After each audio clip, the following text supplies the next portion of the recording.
Hi everyone, and welcome to the Arts for Refugees podcast. My name's George Key, and I'm a first year music student at the University of Oxford. Today I want to share some thoughts from an article I've written on how music can help rebuild societies after conflicts by restoring identity. I've looked at two fascinating case studies, a music project in Cambodia and the other one in Kosovo. Both focus on restoring cultural identity and helping bridging social divisions in the aftermath of a war. Before I explain more about the article, I want you to think for a moment about any time where you've sung or played music with other people, whether that be in a choir, at a concert, at a gig, or even just singing with friends at a party. There's something inherently powerful and emotional about that shared experience that we all recognise, but it's quite hard to put it in words. In my academic studies, I've explored how the inclusive nature of participatory music making can help drive political change. A notable example is the Occupy Wall Street movement, where drum circles and chants help bring protesters together. Music in this case wasn't just background noise. It helped unite people and created a sense of belonging among the protesters. And so as someone who plays in a bunch of musical ensembles and choirs, I started wondering, if music can unite people for protest, could it also heal divisions in post-conflict societies? This led me to ask, how exactly does music help rebuild that cultural identity after a war? And can it serve a deeper purpose than just pure entertainment? This question feels even more relevant when you consider the destruction of cultural heritage happening today, whether that be in Ukraine, in Palestine, or in Afghanistan. Edward Deci and Richard Ryan's self-determination theory highlights some key human needs for a person's psychological well-being, and one of these needs is identity. Now, I argue that music as part of a country's cultural heritage is absolutely crucial to a society's sense of identity. Cultural objects, whether physical or intangible, help anchor our sense of belonging across time and space. I'll use Cambodia as an example of how cultural revitalization has helped restore identity in a post-conflict environment. During the Cambodian genocide from 1975 to 79, the Khmer Rouge tried to erase all forms of culture.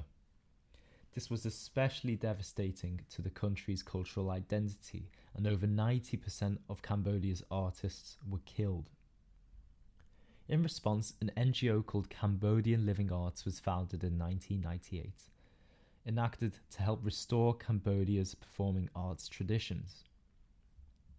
The initial goal was to make sure that the genocide did not define Cambodia's identity forever. I highly recommend watching the TED Talk by Arn Chornpond on YouTube, who was the founder of Cambodian Living Arts.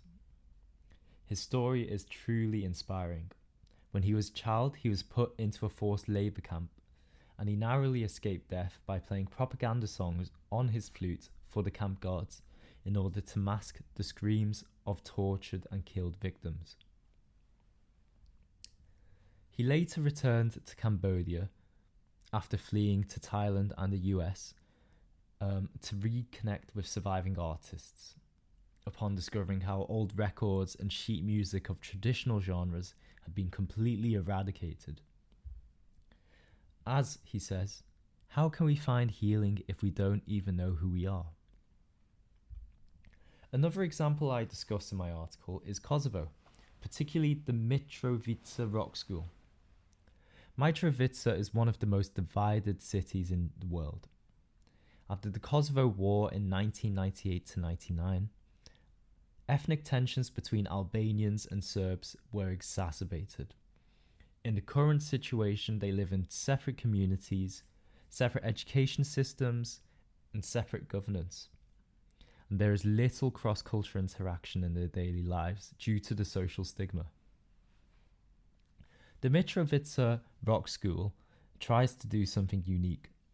Founded in 2008, it brings together young people from Serbs and Albanians to deliver projects through ethnically mixed rock bands. To date, the project has delivered over 2,000 music lessons and created 70 ethnically mixed rock bands. Its impact on boosting the confidence of young people and helping break down those cross-cultural barriers is significant. The hope is that despite the hostile environment, young people from different communities collaborate together, and as this cross-cultural exchange becomes more normalized, the old divisions begin to fade. At the end of the article, I broaden the conversation out to talk about the wider importance of protecting cultural heritage. Music alone can't solve all the problems of post-conflict recovery, but it is important to acknowledge it plays a crucial role in rebuilding the cultural identity and restoring a sense of belonging for the people who have experienced war. I've really enjoyed this article. It's been really eye-opening to explore how music can create real-world change.